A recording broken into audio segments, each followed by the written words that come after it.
La imprenta es un ejército de 26 soldados de plomo con el que se puede conquistar el mundo. Gutenberg. ¿Alguno de ustedes gustaría compartir qué significa para ustedes este mensaje? Pues es algo como el estilo de que la pluma es más fuerte que la espada, ya que los 26 soldados son los caracteres e indica que pues con conocimiento se puede conquistar las ideas de los demás y se puede atender hacia todo el mundo.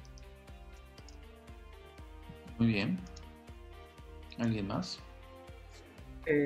Yo quiero pensar que los 26 soldados, como dice mi compañero, se refiere al abecedario, ¿no? ¿Correcto? Entonces yo siento, bueno, pues sí, más que nada eso de que con la literatura puedes llegar a más gente que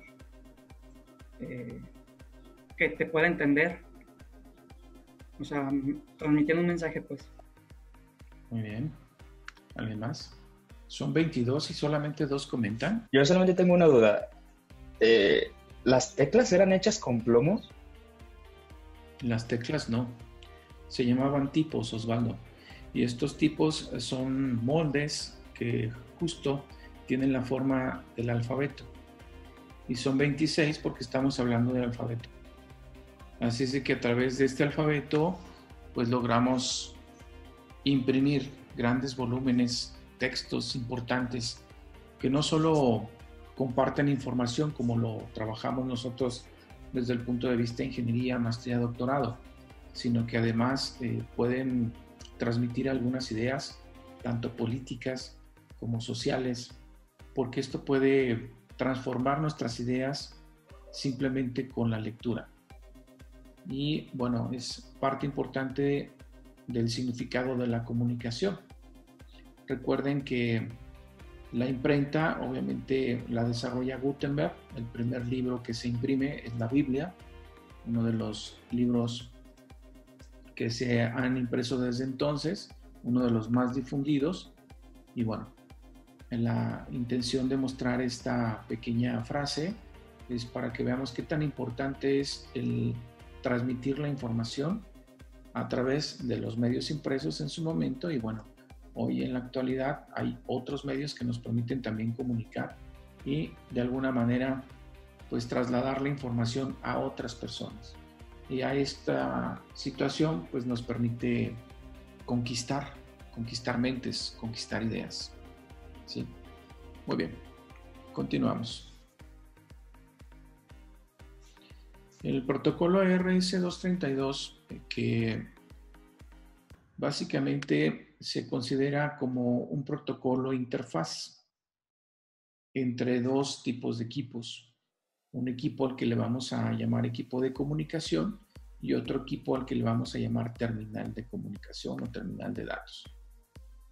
La idea principal es transmitir información digital a través de los diferentes medios que en su origen eran analógicos. Un poco de historia para saber de dónde viene este protocolo. Tenemos como antecedentes primero lo que sería el fax, que anteriormente se le llamaba como un poquito diferente. Estamos hablando de facsímil. En 1925 los laboratorios Bell desarrollan el primer fax conocido. Recuerden que el fax se utiliza vía telefónica. Bell es parte de los laboratorios de AT&T que se encarga de desarrollar pues toda la tecnología que tiene que ver alrededor del teléfono.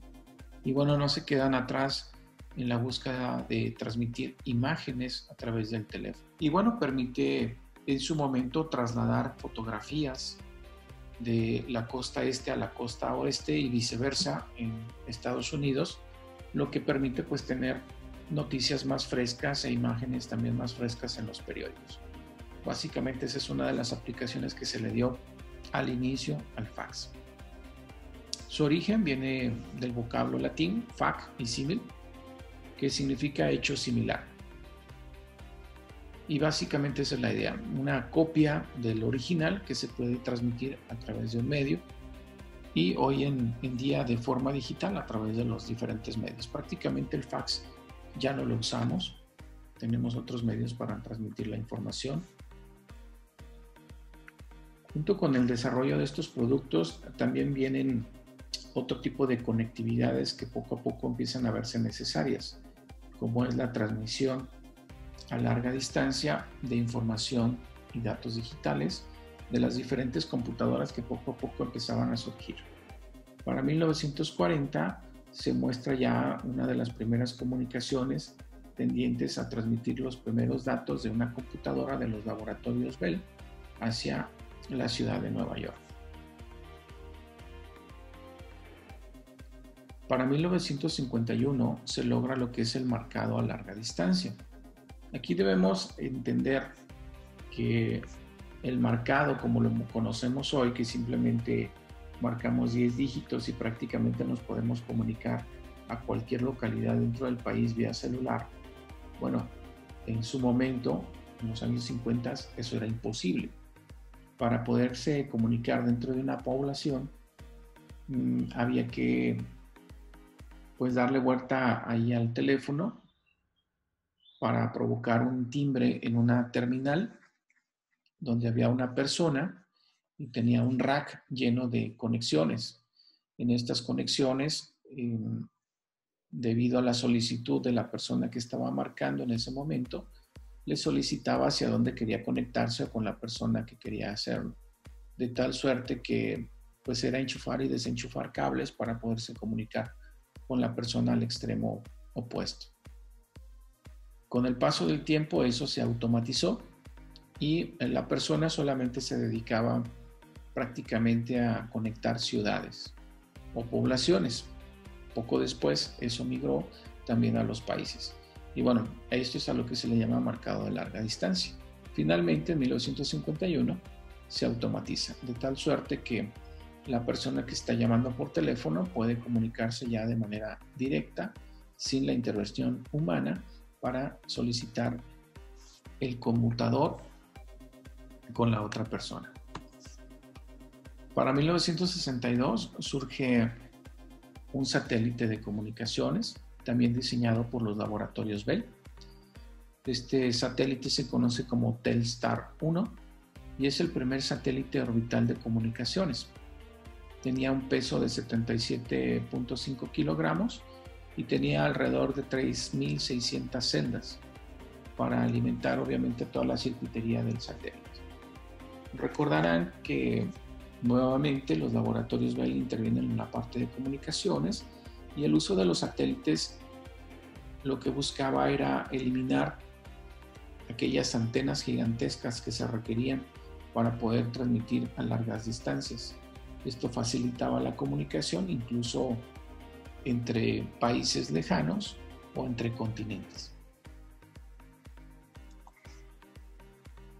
Para 1962 se desarrolla el teléfono Touch Tone, lo que permite hacer un marcado de manera digital, como lo que conocemos hoy, oprimiendo simplemente teclas y produciendo tonos. Estos tonos identificaban del lado contrario qué número se había presionado para poderlo utilizar en el futuro como un menú para el acceso a diferentes opciones vía telefónica, como ocurre hoy con los bancos principalmente.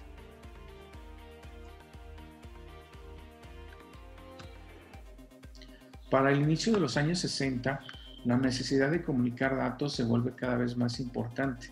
Así es de que se requiere terminales especializadas para poder transmitir los datos de un extremo a otro. Lo que están viendo ahí es una de las computadoras comunes en ese momento. Pueden ver en el fondo, por ahí parece un ropero de aluminio, de metal. Básicamente ahí se concentraba toda la circuitería de la computadora y lo que estamos viendo en las mesas, pues al centro es la pantalla, al lado derecho tenemos una impresora, y tenemos por ahí un teclado y bueno, otros aditamentos alrededor. Así es de que todo eso que están viendo es prácticamente la computadora que en ese momento ya tenía necesidades de comunicación hacia otras computadoras en otras ciudades, en otras latitudes. El problema con estas máquinas es que no había un estándar como lo tenemos hoy. En ese momento surgían computadoras de diferentes empresas, diferentes desarrolladores, y tendrían niveles de voltaje muy distintos, conectores totalmente diferentes y obviamente no había una forma de comunicarse con una computadora a otra. Si ustedes querían pasar un programa, pues tenían que hacerlo manualmente. De tal suerte que esto era muy tardado. Simplemente compartir información era complicado. Así es de que pues se buscaba una forma de poder enviar información y que fuera algo estándar entre los diferentes dispositivos que no lo eran. Y este estándar de comunicación lo conocemos como módem. Básicamente este dispositivo no lo hemos dejado de usar desde entonces. El módem es un modulador y un demodulador. Lo que hacemos es envolver la señal digital en una señal analógica para poderla transmitir a través de cables o a través de fibra óptica también. Y bueno, del lado opuesto hay que desenvolver esa señal analógica y obtener los paquetes de datos digitales para poder interpretar la información. Ese es el origen de la palabra módem.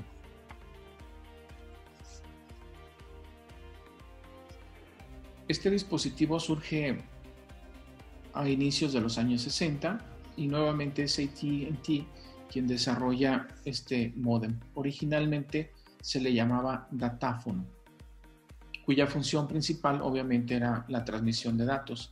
Así es de que era un periférico que se le agregaba a la computadora para poder transmitir los datos de un extremo a otro. Por supuesto, primero habría que marcar un teléfono para que contestaran del otro lado y luego colgar para poder transmitir a través del módem. Es algunas de las situaciones que se tenían que desarrollar para poder establecer la comunicación.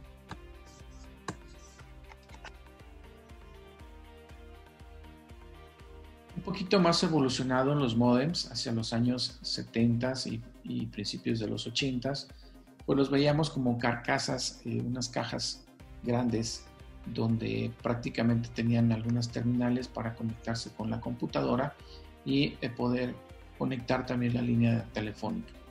Esto para poder entablar una comunicación entre una computadora y otra. Lo que están viendo del lado derecho básicamente es un comercial de la forma en que se vendían estos módems en su momento. ¿Dónde surge entonces el RS-232? Prácticamente el comunicar una computadora hacia el módem requería también una interfaz que permitiera convertir los niveles de voltaje adecuados para poder transmitir la información ya modulada.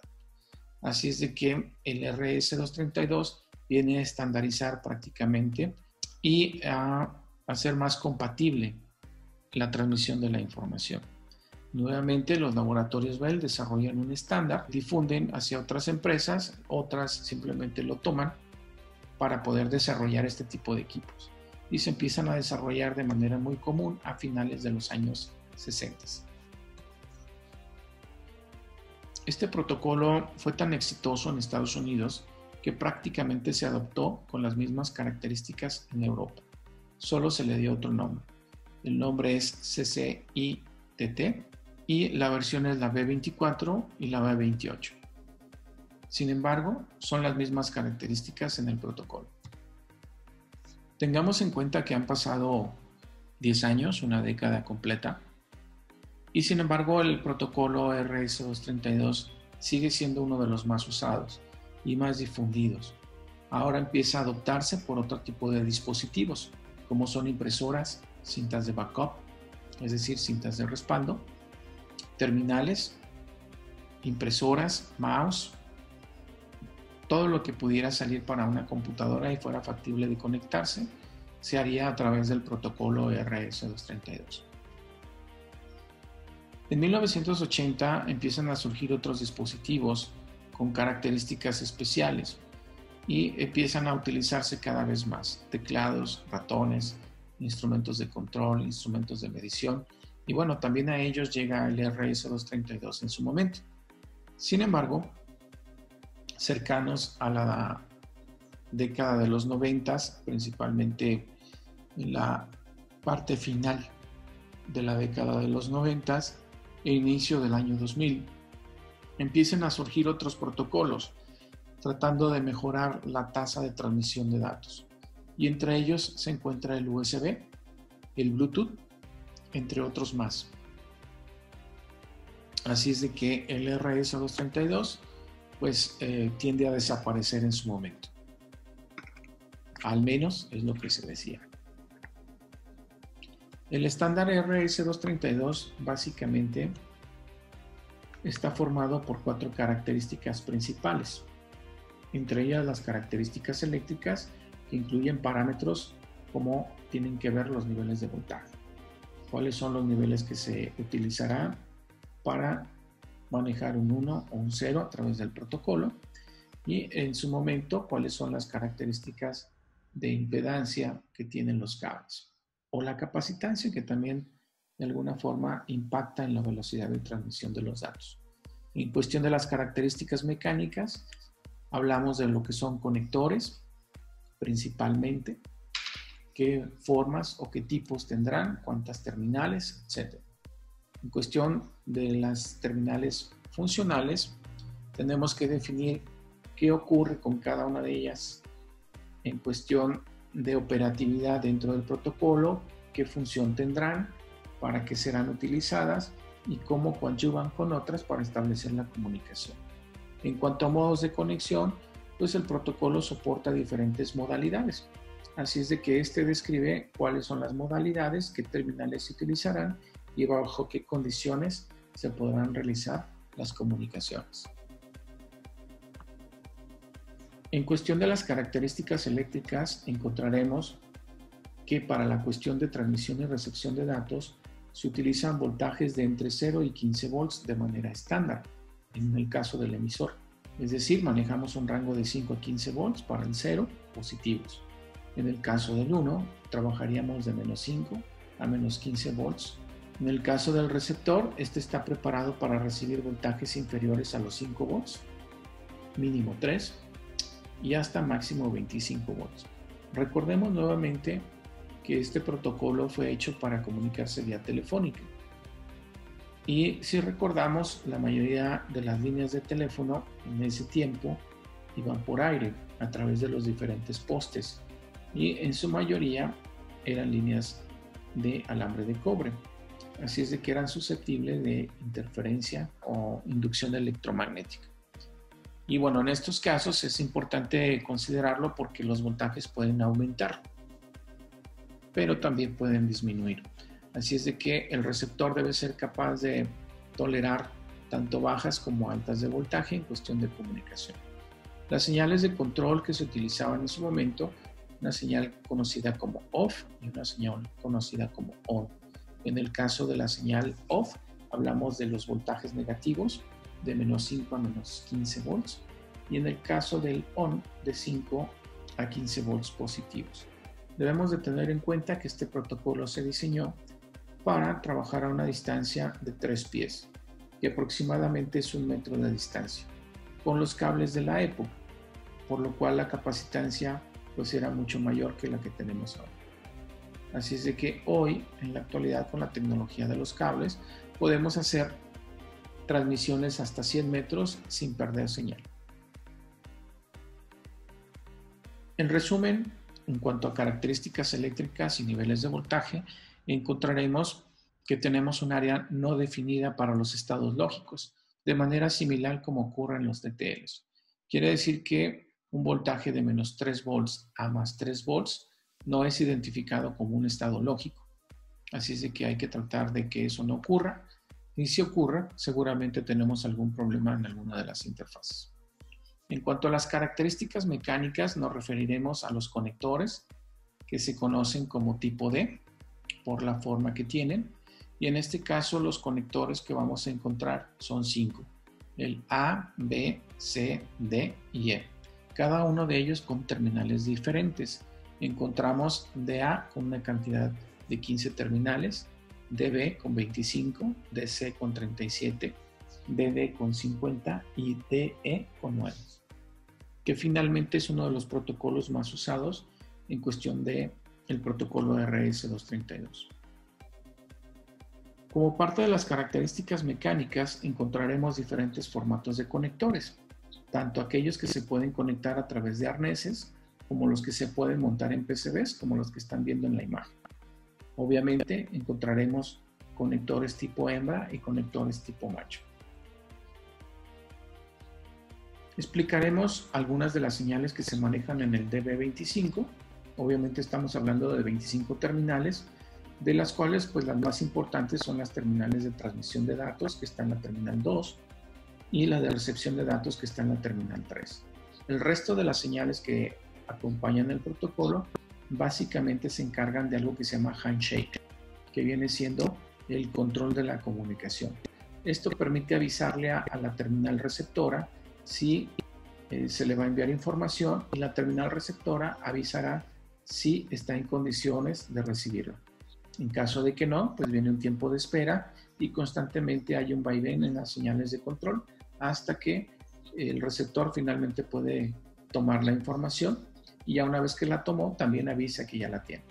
Entonces el protocolo se vuelve un poquito complejo en cuestión de control, pero bueno, es parte de las modalidades de conexión.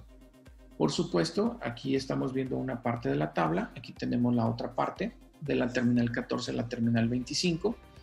Vemos la EIA, que en este caso es el protocolo RS-232 para Estados Unidos, y el protocolo CCITT, que es para Europa. Viene la denominación de la terminal, si es entrada o salida, y la función que finalmente realiza dentro del protocolo.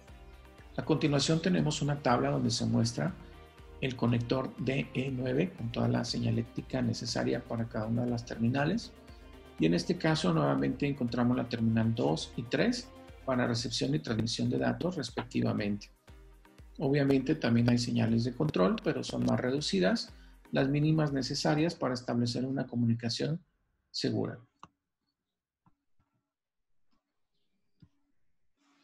En cuanto a la configuración física de las terminales, pues encontraremos que el DE9 pues tiene 9 terminales. Comenzaremos con la numeración de ellas en la parte superior izquierda con el 1. Terminaremos esa fila con la terminal número 5. Vamos a la fila hacia abajo, comenzando a la izquierda con la terminal número 6. Y finalmente terminamos con la 9. Esa es la forma de identificar cada una de las terminales. En algunas ocasiones el plástico que está al fondo, que sostiene los pines, está marcado para identificar las terminales, de tal suerte que podemos ver por reflejo o con una buena iluminación el número de terminal. Esta vista que están observando es la vista desde la computadora, y estamos hablando de una computadora de escritorio. Aún hay computadoras modernas en donde la motherboard incluye también este protocolo, de tal suerte que el protocolo RS-232 sigue vigente. El conector de la PC es macho, como podrán observarlo. Para poder conectar un macho y una hembra, lo que tendríamos que hacer en cuestión de los conectores es unir la terminal número 5 a tierra en ambos lados para que se puedan manejar los niveles de voltaje adecuados, y cruzar las terminales, es decir, una RX con una TX. Me explico. Para el caso de la terminal vista desde la PC, encontramos la terminal número 2 que maneja la recepción de datos, RX. Esta se conectará con TX del sistema embebido, que corresponde también a la terminal número 2. Es decir, nuevamente se conecta un TX con un RX. La terminal número 3, vistas desde la computadora, es para la transmisión de datos. Esta se conectará a la terminal número 3 de la recepción de datos del sistema embebido.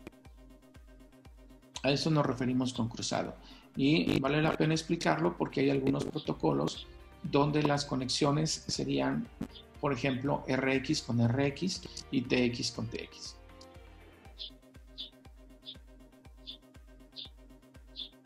Bien, ahora, ¿cómo se da el protocolo RS-232?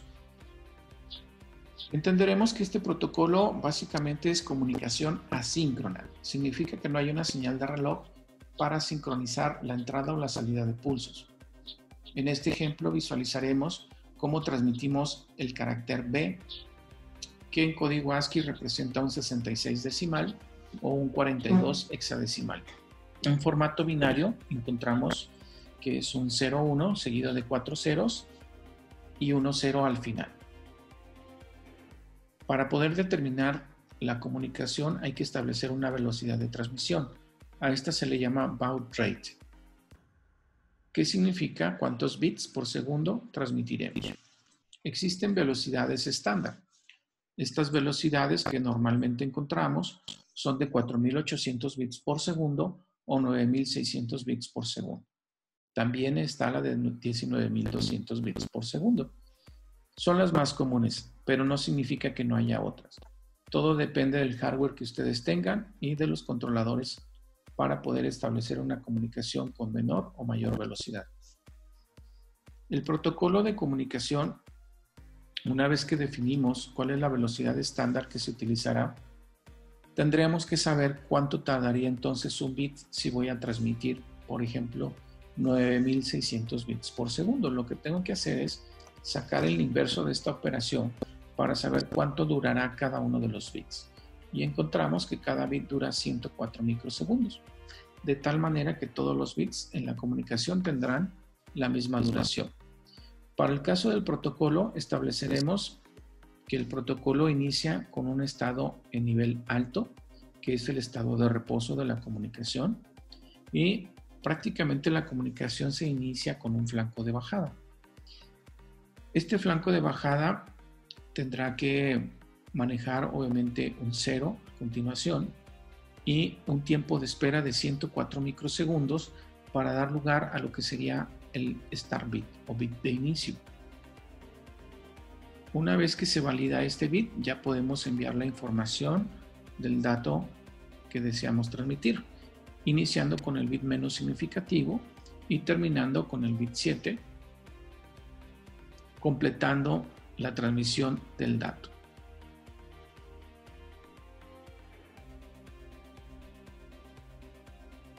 Para dar fin a la comunicación, utilizamos un bit denominado en bit, que es en estado alto, lo que regresa la línea de comunicación a un estado de reposo. Y esto nos permite nuevamente volver a enviar otro dato. Recuerden que la duración de cada uno de los bits tiene que ser idéntica hasta el final de la comunicación. Bien, eso fue la transmisión. ¿Qué hacemos cuando recibimos un dato? Pues igual, el receptor hay que adecuarlo a la misma velocidad. Y sabemos cómo es el formato de envío de la información. Por lo tanto, sabemos cuánto dura cada uno de los bits, cuántos bits vendrán, y lo que hace el receptor es leer justo a la mitad del bit. La razón de hacerlo a la mitad del bit tiene que ver con evitar el problema de leer los flancos, ya que no sé si estoy leyendo la parte alta, la parte media o la parte baja del flanco, lo cual confundiría al sistema digital para poder averiguar realmente cuál era el valor de ese dígito. Por lo tanto, es importante hacer la lectura exactamente a la mitad de la duración del bit. ¿Cómo logramos esto? Pues tomamos en cuenta el flanco de bajada, tomamos la distancia en tiempo a la mitad, que en este caso serían 52 microsegundos, y para avanzar a la siguiente mitad nos queda exactamente a 104 microsegundos. Y de esta manera lograremos leer a la mitad justo de cada uno de los bits, y esto nos permitirá tener una certeza de la información que estamos leyendo. Por supuesto, en cuestión de transmisión de datos, cuando se trata de una transmisión asíncrona, podemos tener adelantos o atrasos por inductancias o por interferencias electromagnéticas. El poder leer el bit a la mitad nos permite tener errores lo suficientemente grandes en la comunicación sin perder la información.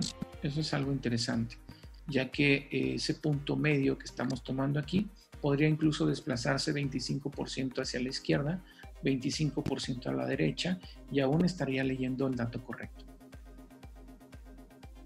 Esa es una de las razones de por qué el protocolo RS-232 es noble y simple en cuestión de comunicación. Hoy en la actualidad el conector RS-232 o DE9, como lo conocemos, no existe en la mayoría de las computadoras. Como lo indiqué hace unos momentos, en computadoras de escritorio sí es posible que lo encontremos, no en todas, pero sí en algunas. Sin embargo, si nosotros deseamos realizar una comunicación de este tipo, tendríamos que establecerlo actualmente a través de una interfaz RS232 USB o USB RS232, como las que están viendo en este momento en pantalla. La diferencia entre estos dos es simplemente la distancia o la longitud del cable.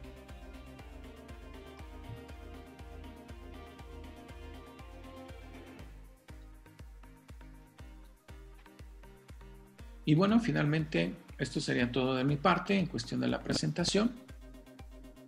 No sé si tengan alguna pregunta o alguna duda. Maestro, en el caso de la trama de la comunicación es muy parecida a la del USAR, ¿no? El protocolo RC232 se hace con la USAR. Entonces solamente es como un módulo aparte para poder comunicar más a mayor longitud del USAR. No, el USAR tiene varias funcionalidades. Funciona como dispositivo para transmisión serial, que es el caso del protocolo RS232, Osvaldo. Pero encontramos también que esta USAR es una unidad que nos permite manejar comunicaciones tanto síncronas como asíncronas. De ahí el nombre de USAR, es unidad síncrona, asíncrona de recepción y transmisión de datos. En este caso nos permite implementar además otro tipo de protocolos, como podría ser el protocolo LIN o el protocolo para comunicarse con memorias tipo SDK, o algún otro protocolo como puede ser el infrarrojo, el IRDA, que también es factible a través de estas unidades. Entonces las USAR están preparadas para más de un solo protocolo, como es el caso del RC232, ya que algunos se basan en este mismo. Ok, gracias. Muy bien. ¿Alguien más tiene dudas, preguntas? Para detectar a qué frecuencia se va a hacer la comunicación, ¿eso lo hace al inicio con algún tipo de flanco con la longitud que se va a dar? ¿O cómo haría esa parte? No hay una sincronización, no hay una detección de velocidad. En este caso lo que hay que hacer es configurar tanto el transmisor como el receptor a la misma velocidad. Ah, perfecto. Muchas gracias. Sí. Profe, en cuanto a las señales de datos, ¿por qué está la necesidad de en cero trabajar con voltajes positivos y no trabajarlos con negativos? No me quedó muy claro eso. Bueno, para nuestro caso es costumbre manejar un 0 como un nivel de voltaje 0 y un 1 como un nivel de voltaje positivo, como pueden ser 3 volts, 5 volts, 15 volts, dependiendo de la tecnología. En este caso, el estándar lo establecieron de esta manera. Los niveles de voltaje altos son para prever las caídas de voltaje que se pueden dar en las líneas de transmisión, sobre todo por las largas distancias.